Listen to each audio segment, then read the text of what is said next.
Hello friends, welcome back to channel. So आज का हमारा टॉपिक है difference between excise duty, custom duty and sales tax. इन तीनों तरह के इनडायरेक्ट टैक्सेस में आज हम डिफरेंस समझने जा रहे हैं।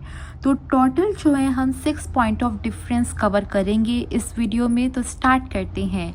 टोटल हमारे पास यहाँ पर 4 कॉलम गिवन है। पहले कॉलम में हमारे पास बेसिस ऑफ डिफरेंस गिवन है, देन एक्साइज ड्यूटी के पॉइंट्स, देन कस्टम ड्यूटी की, and in the last column we have sales tax.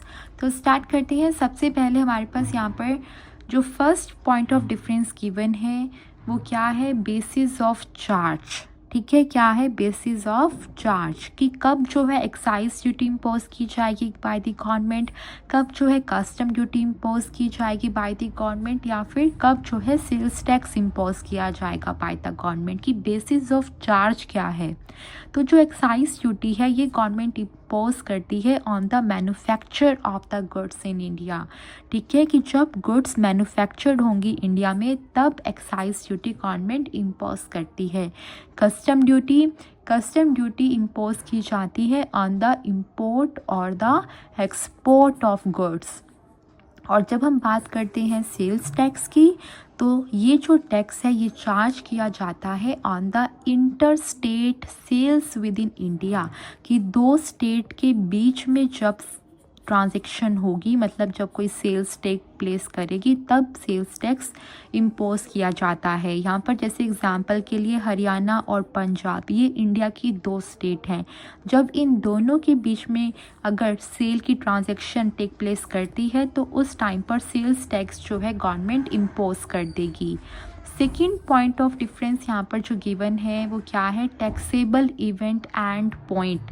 कि टैक्सेबल इवेंट या पॉइंट क्या है, कि कब जो है ये अप्लाई कर दिया जाएगा टैक्स। तो जो हमारी एक्साइज ड्यूटी है उसका जो टैक्सेबल इवेंट है वो क्या है, वो है जब गुड्स मैन्युफैक्चर्ड हो जाएंगी इंडिया में। जैसे ही गुड्स मैन्युफैक्चर्ड हुई मतलब कि एक टैक्सेबल इवेंट जो है इनकर हो गया। और कस्टम ड्यूटी के केस में टैक्सेबल इवेंट क्या है, टैक्सेबल इवेंट है व्हेन गुड्स आर इंपोर्टेड और एक्सपोर्टेड। ठीक है, या तो जब गुड्स इंपोर्ट हो गई हैं इंडिया में या फिर वो एक्सपोर्ट हो गई हैं आउट ऑफ द इंडिया, तब हमारे पास एक टैक्सेबल इवेंट जो है इनकर हो जाएगा। In case of sales tax taxable event कब होगा, जब inter state sales take place करेंगी विद इन दी इंडिया। ठीक है, नेक्स्ट हमारे पास क्या है, नेक्स्ट है हमारे पास डिस्ट्रीब्यूशन। एक्साइज ड्यूटी जो है इम्पोज की जाती है और कलेक्ट की जाती है by the central government, but after the collection इसे शेयर कर लिया जाता है विद द स्टेट। ठीक है, तो मतलब काइंड ऑफ डिस्ट्रीब्यूशन यहाँ पर हो गई। But in case of custom duty इसका जो इम्पोजिशन है, कलेक्शन है और रिटेंशन है वो सब कुछ सेंट्रल गवर्नमेंट के पास है। मतलब कि नो डिस्ट्रीब्यूशन, यहाँ पर डिस्ट्रीब्यूशन नहीं हो रहा है। ठीक है, अब बारी आती है सेल्स टैक्स की। तो यहाँ पर जो हमारी सेंट्रल गवर्नमेंट है वो सिर्फ इम्पोज करती है सेल्स टैक्स को, बट इसकी जो कलेक्शन है या फिर इसको रिटेन करने की अगर बात है तो वो हमारी स्टेट्स करती हैं। ठीक है, नेक्स्ट बेसिस ऑफ डिफरेंस है एक्ट, कि कौन से एक्ट के अंडर जो है इन्हें इम्पोज किया गया था। तो एक्साइज ड्यूटी से रिलेटेड जो हमारे पास यहाँ पर एक्ट्स गिवन है वो क्या है, central excise act 1944 and central excise tariff act 1985। वहीं अगर हम कस्टम ड्यूटी के पॉइंट ऑफ व्यू से देखें तो जो यहाँ पर एक्ट्स गिवन है वो क्या है, custom act 1962 and custom tariff act 1975। And in the case of sales tax we have given one act and which is Central Sales Tax Act 1956. Last but not the least, not even the last, it's second last जो हमारे पास यहाँ पर given है basis of difference वो क्या है, payment. यहाँ पर जो पेमेंट की जाती है टैक्सेस की वो कब की जा रही है? पेमेंट की जा रही है on the removal of goods from factory. जैसे ही गुड्स तैयार हुई बनकर फैक्ट्री में और उन्हें अब बाहर निकालना है, तो जैसे ही गुड्स रिमूव होंगी फ्रॉम द फैक्ट्री तब पेमेंट करनी पड़ेगी किसकी? एक्साइज ड्यूटी की, by the manufacturer to the government. And in the case of custom duty जो पेमेंट की जाती है वो की जाती है बिफोर द कस्टम क्लियरेंस।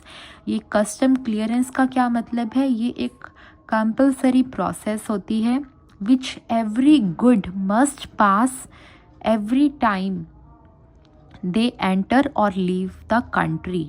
ठीक है, जो भी इम्पोर्टेड गुड इंडिया में एंटर करना चाहती है तो उसे जो है पहले कस्टम क्लियरेंस की प्रोसेस से जाना पड़ेगा और उससे पहले उसे कस्टम ड्यूटी पे करनी पड़ेगी। उसी तरीके से अगर कोई गुड इंडिया से बाहर जाना चाहती है उस टाइम पर भी उसे कस्टम क्लियरेंस की प्रोसेस से पास होकर जाना पड़ेगा और कस्टम ड्यूटी की पेमेंट करनी पड़ेगी।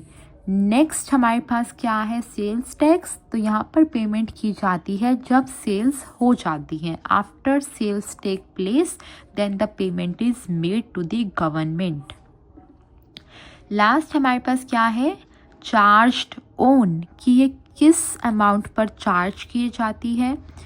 तो हमारी जो एक्साइज ड्यूटी है वो चार्ज की जाती है on the accessible value of goods manufactured in India, की जो गुड्स इंडिया में मैन्युफैक्चर हुई है उनकी जो भी असेसेबल वैल्यू है उसके ऊपर ये टैक्स इम्पोज किया जाएगा। जो कस्टम ड्यूटी है वो इम्पोज की जाती है on the accessible value of goods imported और एक्सपोर्टेड। ठीक है, और हमारे जो सेल्स टैक्स है वो चार्ज किए जाते हैं ऑन द सेल्स प्राइस, कि जितने की गुड्स आपने बेची उसके ऊपर सेल्स टैक्स लगाया जाता है। तो आई होप सो जो हमने टोटल 6 पॉइंट ऑफ डिफरेंस पढ़े between the excise duty, custom duty and sales tax, वो सारे के सारे पॉइंट्स आपको समझ में आ गए हैं। अगर आपको ये वीडियो अच्छा लगा है, आपका कॉन्सेप्ट क्लियर हुआ है, तो वीडियो को लाइक करना, वीडियो को शेयर करना अपने फ्रेंड्स के साथ, और अगर चैनल पर नए आए हो तो चैनल को सब्सक्राइब करना मत भूलना। Thank you very much for watching this video. Bye bye.